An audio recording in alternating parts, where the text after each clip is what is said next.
Bom dia, pessoal.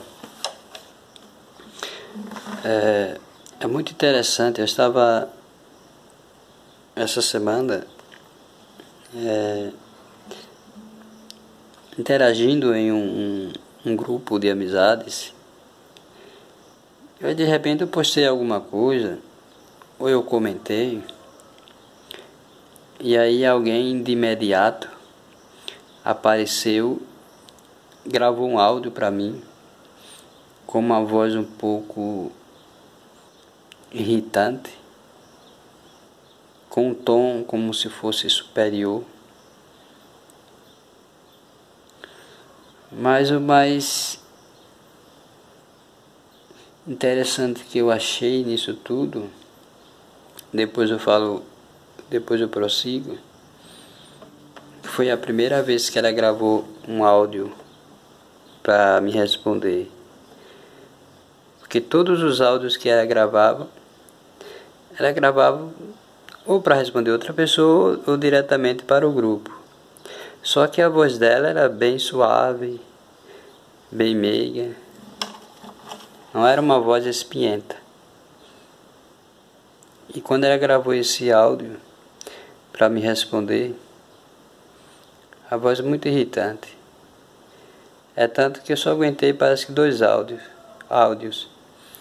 Aí no próximo eu escrevi, porque eu estava escrevendo, dizendo o seguinte: se quiser conversar comigo, será um prazer, mas digite, não grave áudio porque eu não vou escutar. Aí o marido dela, ela e o marido colocou aquela carinha, né? Como se estivesse assim, perguntando, né? Se questionando o porquê, né? O porquê eu não ia responder. Aí depois eu coloquei: eu não vou estar ouvindo áudio só de ofensas, porque quem ofende, quem julga, tem que provar. E você só está repetindo palavras, repetindo o que o povo fala, e repetindo o que a mídia fala.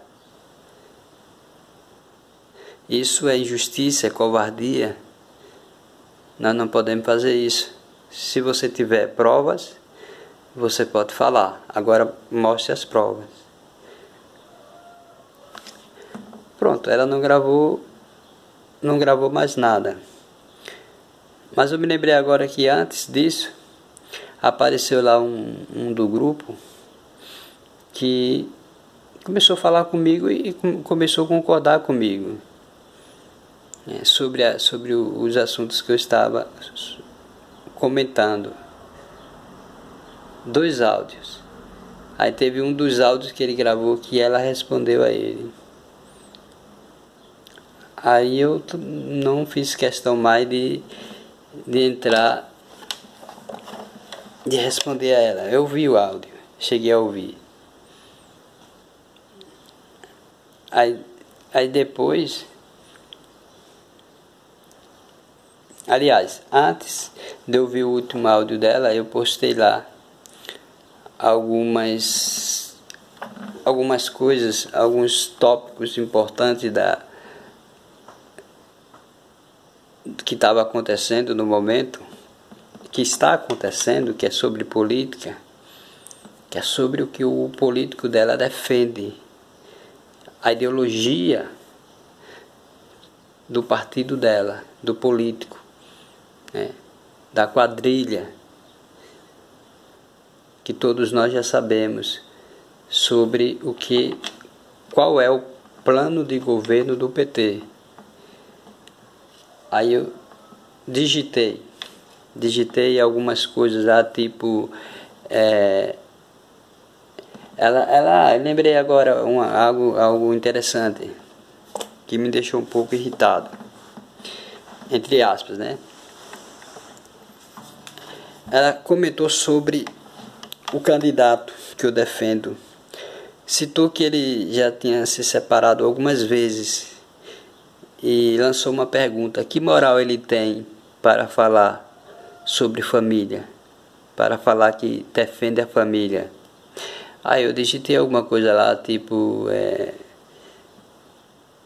deixa eu tentar me lembrar aqui como realmente eu digitei.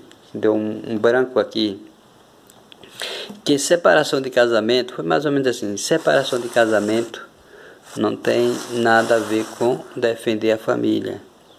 Aí mais embaixo eu fui colocando, ele é contra o aborto, ele é contra ideologia de gênero, ele é contra a legalização das drogas,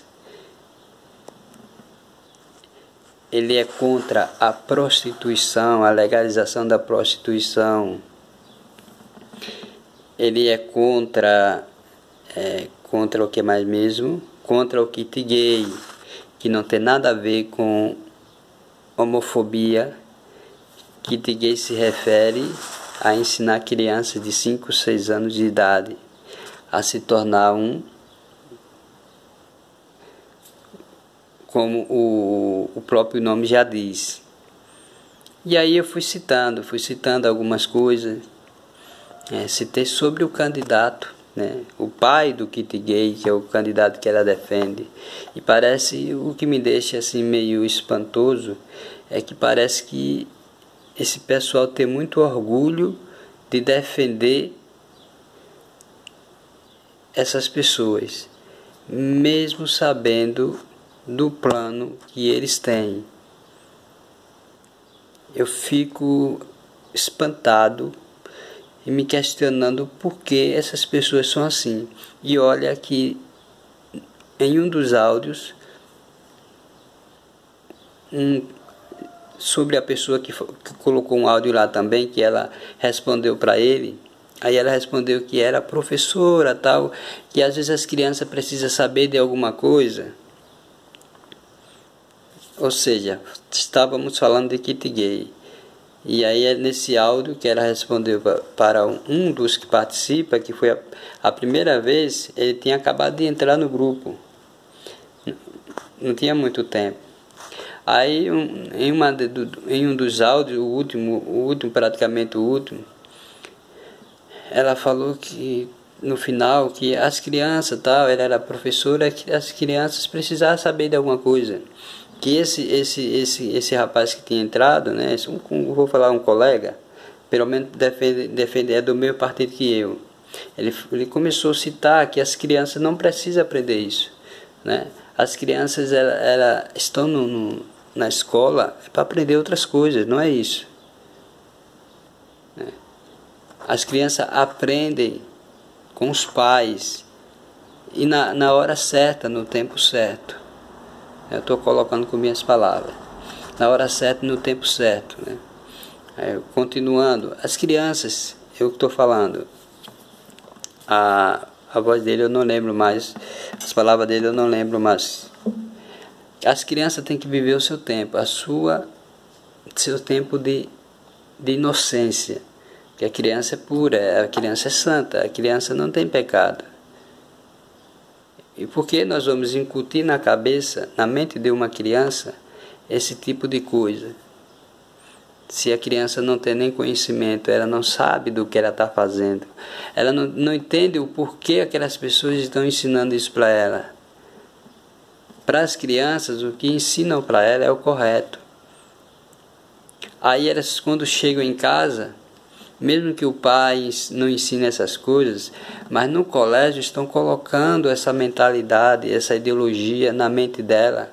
Estão tentando doutriná-la, levando para um outro caminho. Porque a maldade é muito grande nas pessoas. Estão levando para um outro caminho. E o que é que vai acontecer? Aquilo que estão ensinando a ela vai ficar registrado na mente delas. E aí, por mais que elas não queiram isso, ela vai acabar aprendendo e acabar fazendo. E eu costumo pensar, e às vezes não tenho conversado com quase ninguém sobre isso, mas eu comento, que essas mesmas doutrinadoras, não professoras nem professor, são doutrinadores mesmo. Esses mesmos que começam a introduzir na mente delas e a mostrar como fazer, são os primeiros a abusarem das crianças, né? O ensinamento já é pedofilia, o ensinamento já é de estudo. E depois do ensinamento, né, que eles vão ensinando que faz isso, pode fazer isso, não tem problema, tal, coleguinha com coleguinhas, amiguinhas com amiguinhas, que ninguém é homem, ninguém é mulher, tal. E para a criança aquilo vai acabar sendo normal, né? Se, por exemplo, demorar muito tempo aprendendo essas coisas e os pais não souberem, quando descobrirem serão tarde demais. Porque aí a mente dela já está formada, transformada. Por que é que nós estamos passando por essa fase tão difícil? Porque o PT ficou 13 anos, quase 14, mais ou menos por aí, no poder. E aí a mentalidade, a mente das crianças foram mexidas. O pensamento delas, né, foram mexendo aos poucos, aí foram crescendo. Aí 13 anos, a criança que nasceu, tinha 1 ano, o PT entrou no poder. Aí era que cresceu até os 3, 4, e depois deu sequência aprendendo coisas que o PT defende. Aos poucos, né?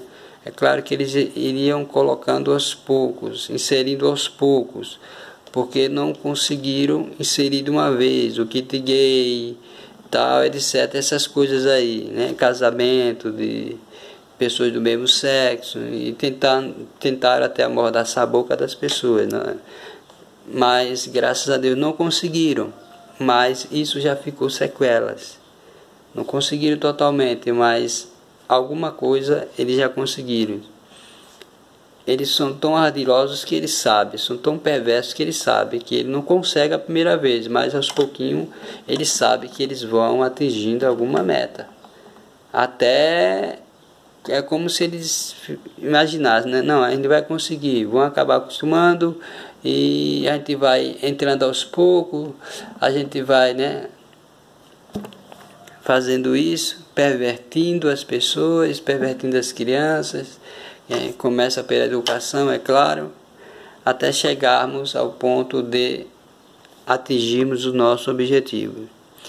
E isso é muito grave, muito ruim, muito cruel, muito perverso. É algo que eu diria diabólico. Mexer com crianças inocentes, com santos, crianças que não têm pecado, e jogar num mundo tenebroso, um mundo assustador, um mundo, será, de muita humilhação, né? Nada contra as pessoas, porque aí elas vão decidir quando crescerem. Se ela cresceu, como todo mundo diz aí, cresceu, escolheu, fez a opção por isso aí, e ela vive a vida dela, não tenho nada contra, e não sou preconceituoso. Qualquer pessoa faz suas escolhas, né? Vai ver a sua vida. Não sou eu que vou pagar a conta de ninguém, certo? Não sou eu que vou ser responsável por nada. Mas vamos deixar as crianças, né, viver a vida delas, né? Viver a inocência, viver aquela fase. Tem que ser fase por fase. Tem que ser, quando a gente vai subir uma escada, a gente sobe degrau por degrau. A gente não bota o pé logo no último degrau, não tem como, né? Então é a mesma coisa para a gente chegar a um objetivo, é passo a passo, né? É passo a passo, a gente fazendo com cuidado, com calma, com paciência, com inteligência, a gente vai conseguir. Se não for o objetivo correto para a gente, que a gente não possa alcançar, a gente muda, né? Porque tem coisas que nem tudo às vezes a gente quer, mas nem tudo a gente pode, né? Nem tudo a gente consegue. Ok, pessoal, fica aí essa minha fala aí. Nunca gravei vídeo, aí eu estou aqui em casa, né? Meio assim. Aí liguei a câmera aqui, o celular, e resolvi começar a desabafar um pouco. Um grande abraço, que Deus abençoe a todos e vamos seguir em frente e não desistir jamais. Valeu, obrigado a todos. Um grande abraço.